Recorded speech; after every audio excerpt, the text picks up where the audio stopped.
ब्रह्ममुरारिसुरर्चितलिङ्गं निर्मलभासितशोभितलिङ्गं जन्मज दुःखविनाशकलिङ्गं तत्प्रणमामि सदा शिवलिङ्गम्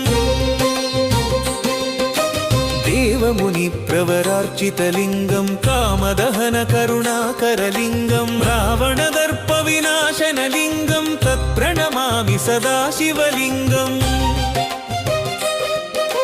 सर्वसुगन्धसुलेपितलिङ्गं बुद्धिविवर्धनकारणलिङ्गं सिद्धसुरासुरवन्दितलिङ्गं तत्प्रणमामि सदा शिवलिङ्गम्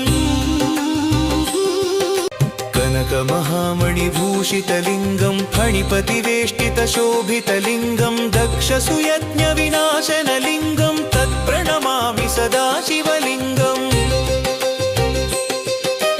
कुङ्कुमचन्दनलेपितलिङ्गं पङ्कजहार